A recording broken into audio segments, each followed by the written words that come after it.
Hi, welcome for another episode of Mark's ManCave. So, as promised in the last episode, I'll show you what was under the blue cover. There were a few clues in the ManCave. On the top of the Fiesta with a difference, there's the whale tail, so that pretty much gives it away.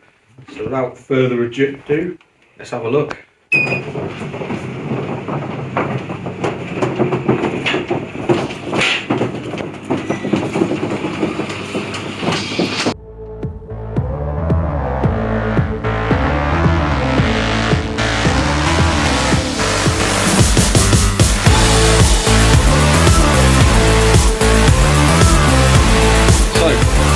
Here it is, my Cosworth. Again, a little bit different.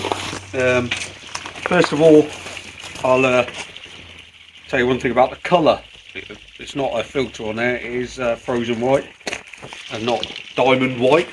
And some of you straight away are probably thinking, oh, you could devalue that Escort Cosworth there. However, I don't think I have, and I'll explain why, and you'll probably work out why as I go around the car. It's starting to rain, so actually you can probably start to hear this old Ford starting to rust. It's raining, but there you go. So I'm going to start from the front, work my way around. I'll try and name any suppliers and people who help me as I go around. So starting at the bottom, Export Racing, lower bib and splitter. I had that actually done in matte rather than the shiny ones you can get. Really good fit. Standard Cosy bumper with the RS500 style grills, but I've actually got the vents on the back of there as well.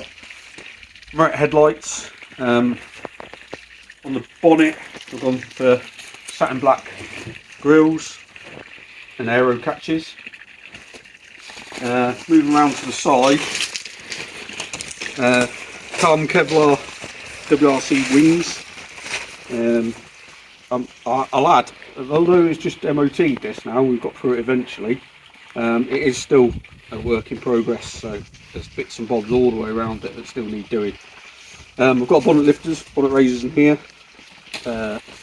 Mo 5 alloy wheels, 18-inch, 6-pot comp brakes with bigger discs.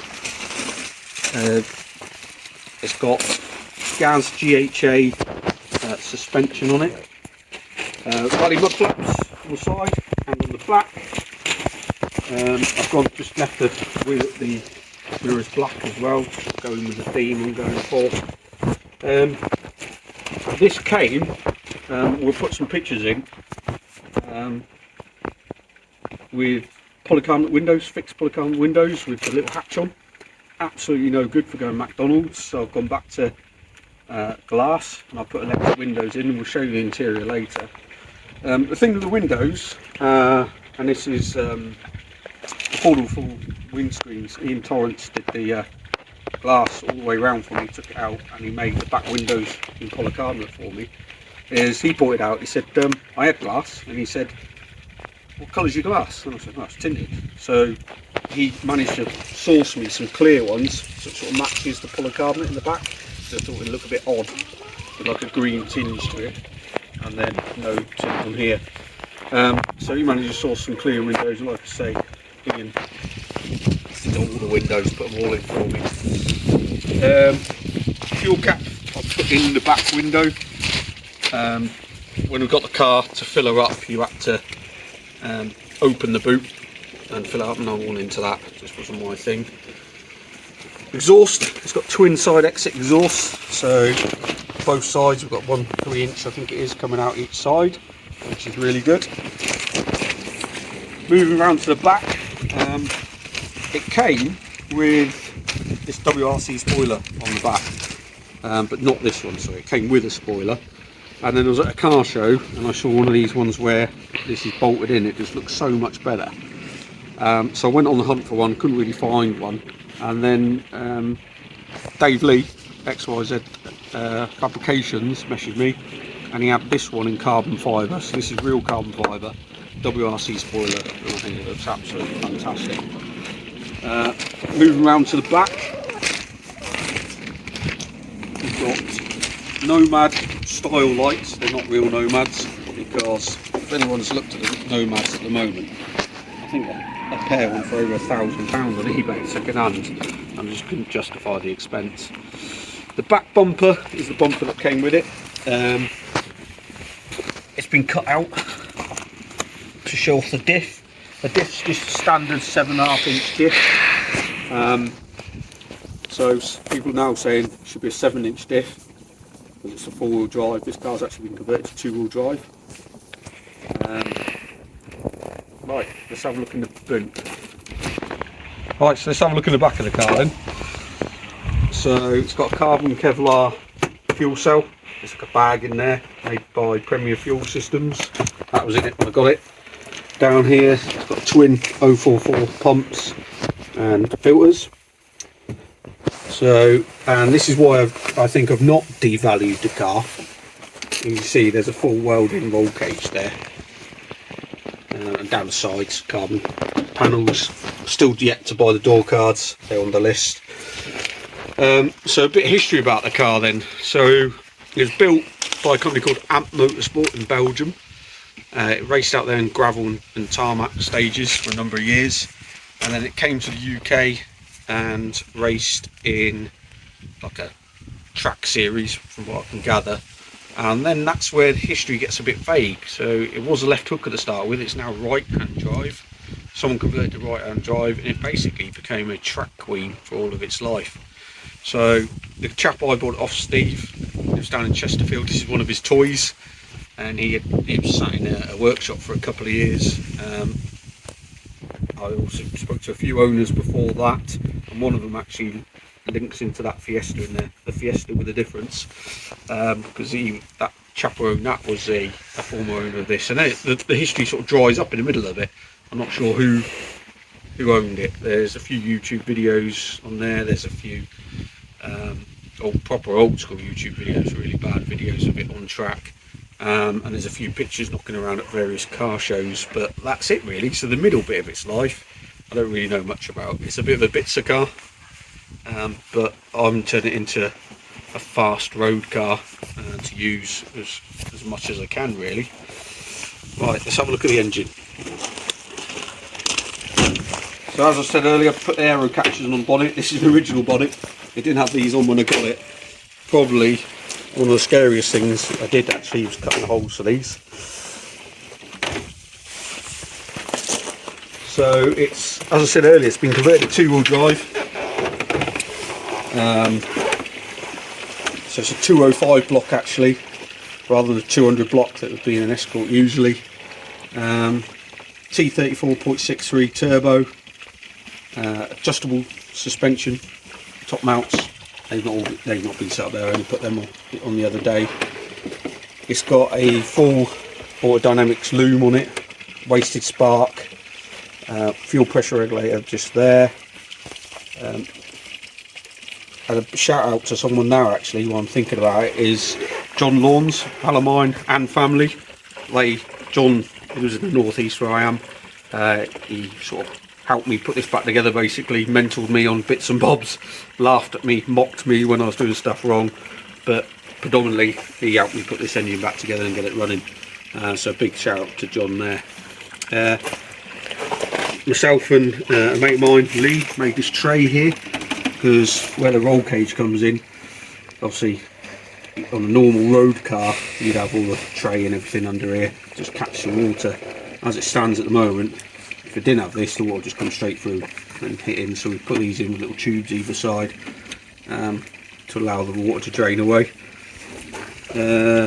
Grey injectors with a Group A fuel rail, so it's got the Dash 6 fittings on it, and it's got the Spec R header tank there, and then a Pirelli breather system on it.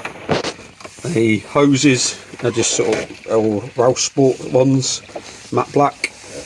Again, another bit of work by Dave Lee.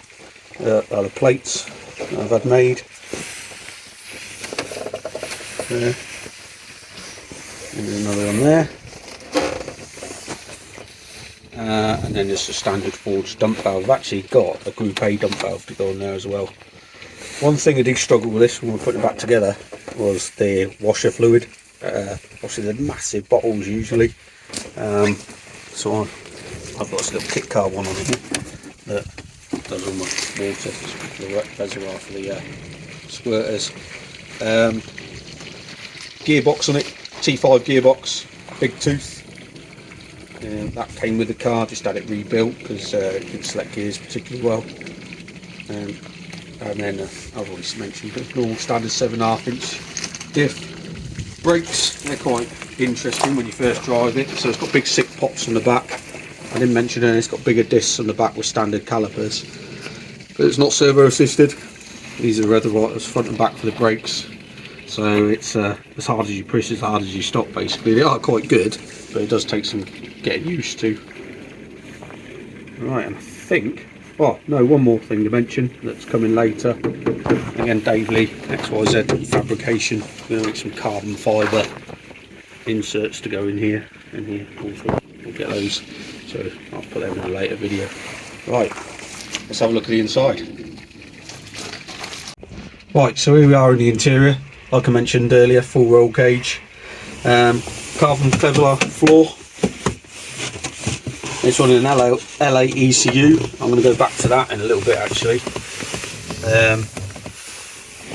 Flock dash, another bit of Dave Lee's work there. That badge, really good.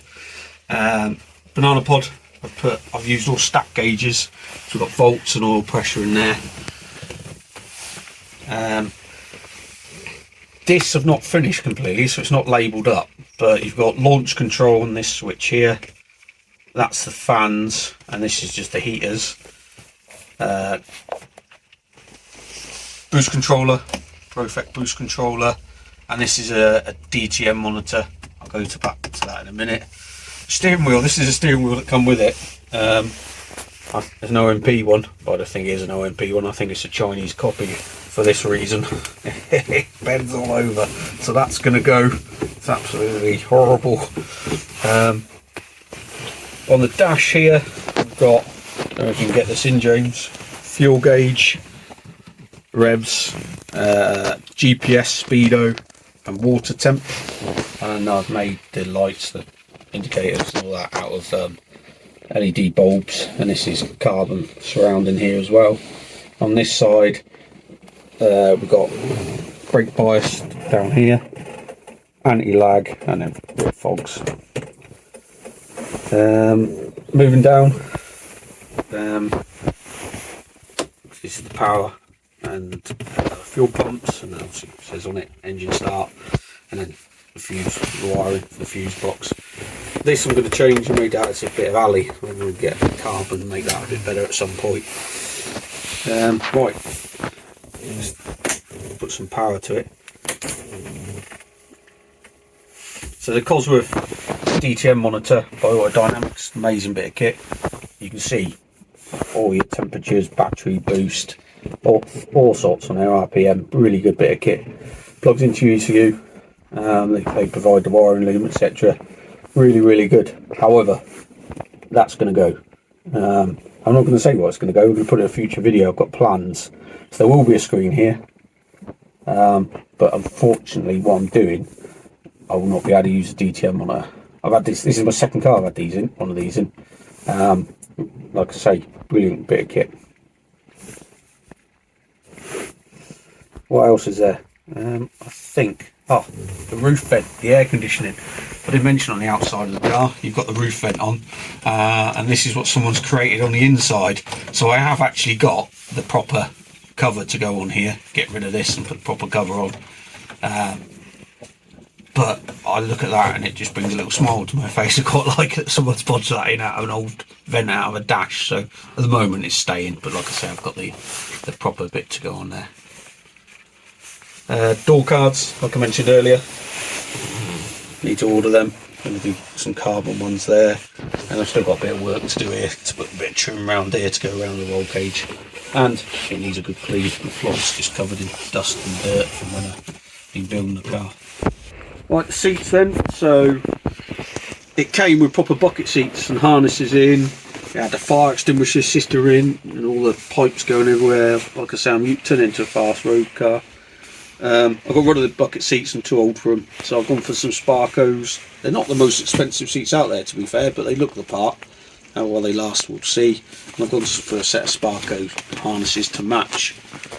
Interestingly, the seats that came with it and the harnesses were all dated as per when the car was built and born in Belgium. So that was quite interesting. So they've gone to pastures new now. But yeah, comfy.